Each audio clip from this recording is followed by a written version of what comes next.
Et donc, investi par des artistes, des techniciens, des techniciennes, des artistes visuels, des événementiels, de tout un tas de professions qui, depuis un an, ne travaillent plus.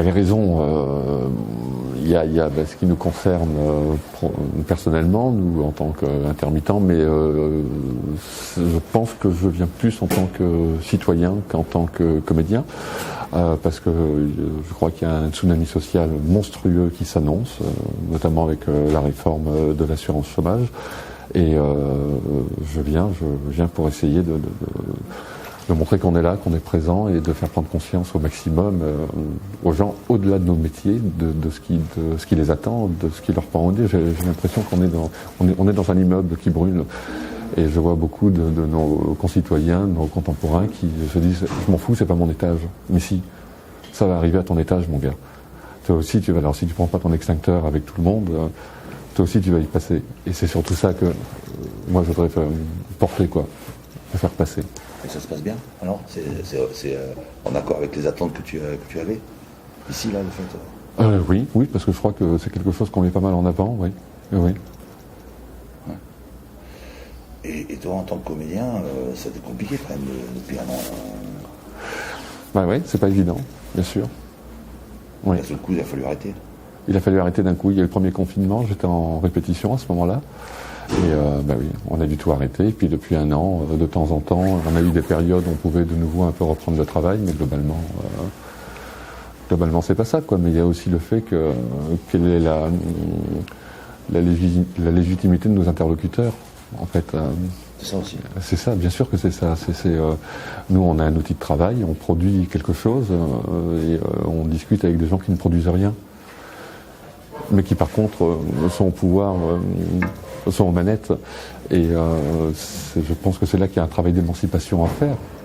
C'est-à-dire se réapproprier complètement notre outil de travail et ne plus les considérer comme des interlocuteurs légitimes. Mais tant qu'on sera dans cette démarche de dire bon, on s'adresse à eux, comme s'adresser à Madame Bachelot, lui demander de l'aide, etc. C'est aberrant. C'est complètement. Mais il faut aller plus loin. Mais il faut leur retirer leur légitimité. Ils n'ont aucune légitimité. Ces directeurs de lieux, c'est quand on remonte au-dessus, ces cabinets ministériels, ces ministres, etc.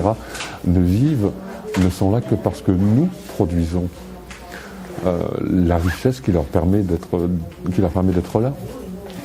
Sans nous, ils sont rien. Et c'est ce qu'il faut qu'on réintègre comme pensée, qu'on comprenne, c'est que la richesse, c'est nous, c'est pas eux. Un autre César va être décerné ici au Théâtre du Merlan occupé. Un futur. Le César du futur pour la culture. Qui donc est nominé pour ce César?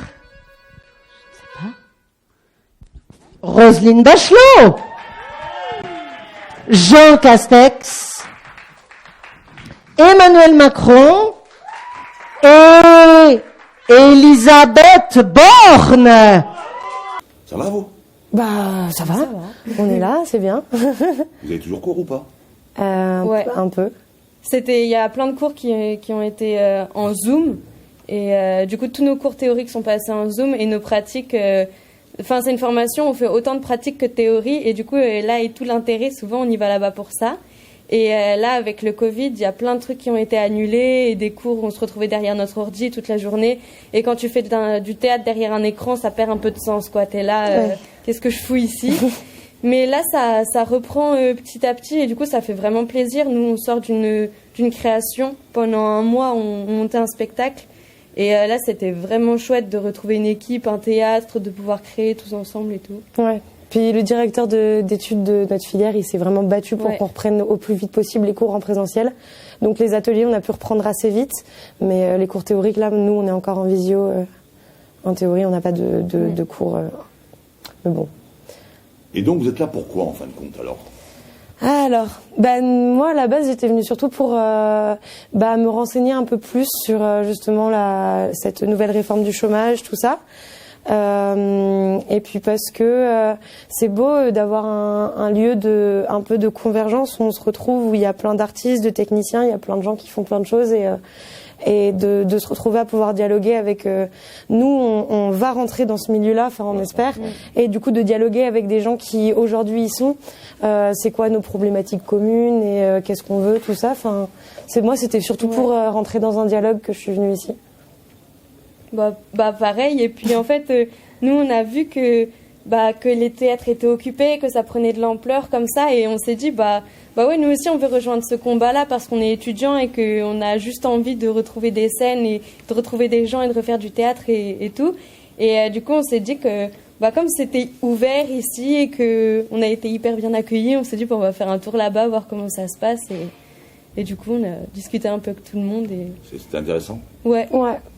Ouais, c'était vraiment, vraiment intéressant. Hier, il y a eu une sorte de petit AG où, du coup, ça permet aussi un peu mieux de se rendre compte des enjeux et des problématiques liées autour de l'année blanche, enfin de toutes les demandes en fait qui sont faites par les syndicats.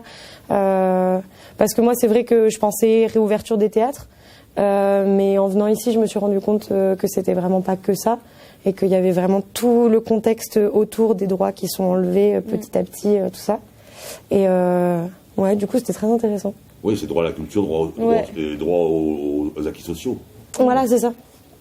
Parce que vous êtes étudiante, c'est vrai que la culture a morflé. Ouais. Et donc, pour vous, ça va être compliqué. À la limite, ça peut être compliqué, encore plus compliqué qu'auparavant, quoi. Ouais, il paraît. Là, on y va. Quoi. Non, c'est vrai, nous, puis c'est ce qu'on se disait hier. Enfin, si nous, on n'a pas la niaque de réussir, qui l'aura, quoi.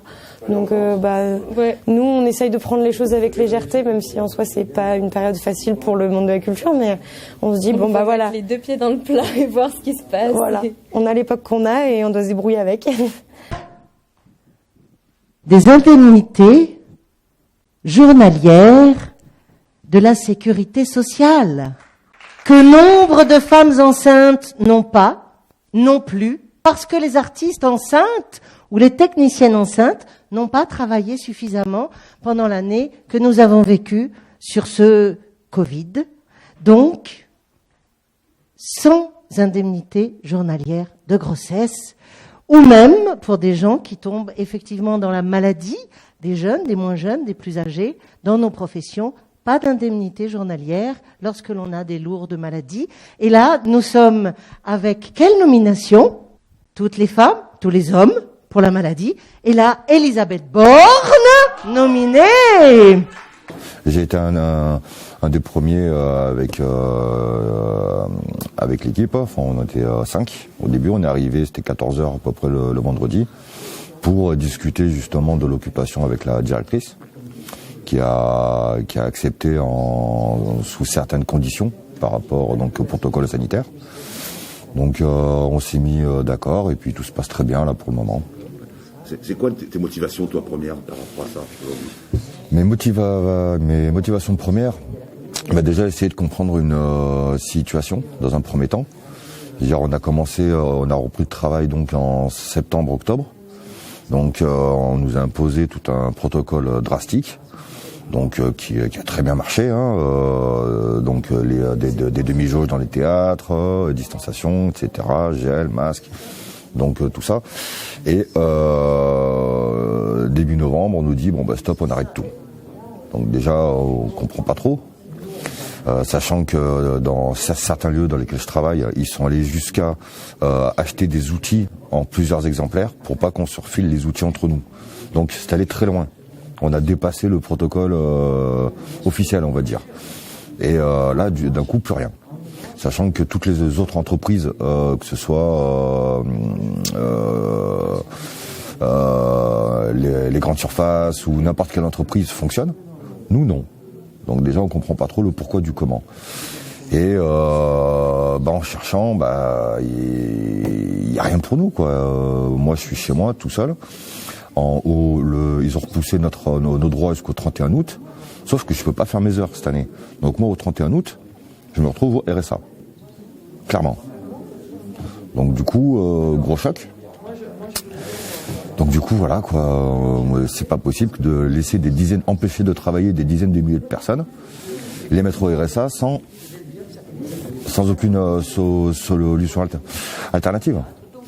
Ouais, d'autant que toi aujourd'hui, en fait, c'est ACD qui te paye, mais tu payes moitié moins. Ah ben bien sûr, j'ai perdu à peu près 800 € de budget par mois. Et tu en sors ? Non, parce que un exemple, nos aides au logement sont calculées, donc sont calculées sur l'année précédente. Donc là, vu qu'en 2019 j'ai énormément travaillé, là ils m'ont sucré l'aide au logement. Donc je paye un loyer plein pot, j'ai une grosse réduction de budget. Du coup, ça devient super compliqué. Puis on n'a plus droit aux formations, pardon.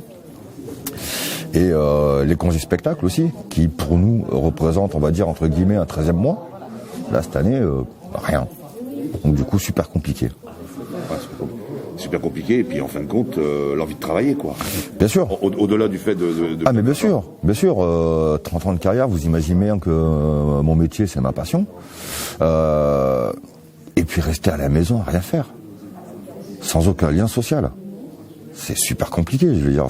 Là, j'ai développé ce qu'on appelle une phobie sociale en décembre. Bon, là, aujourd'hui, ça va un peu mieux. Mais quand on est enfermé seul à la maison, c'est qu'on ne peut parler à personne, qu'on peut échanger juste le contact. Bon, le cerveau, ça devient super compliqué. Au-delà de ça, donc vous attendez quoi, en fait, du gouvernement ? Alors il y a les revendications, on en a plusieurs. Donc déjà en premier lieu l'abrogation de la nouvelle réforme de l'assurance chômage qui va mettre à plat énormément de précaires, ce qu'on appelle les intermittents du travail. Tous ceux, dans un premier temps, tous ceux qui travaillent en CDDU, comme moi d'ailleurs, on sait qui est les contrats courts. Déjà dans un premier temps, et puis un planning de réouverture de lieux, et puis surtout des droits sociaux pour tous ceux qui sont empêchés de travailler. Donc c'est pas possible de laisser, comme je disais tout à l'heure, des dizaines de milliers de personnes qui vont basculer au RSA alors qu'on les empêche de travailler. Et ici, ça se passe bien ? Ici, ça se passe très très bien. L'équipe du lieu, vraiment agréable. Tous les jours, on fait un point sur la journée, de manière à laisser les autres, de manière à ce que tout le monde puisse travailler. Donc il y a une compagnie qui est en plein montage et répétition sur le grand plateau, une autre compagnie qui est au studio, qui travaille sur leur spectacle.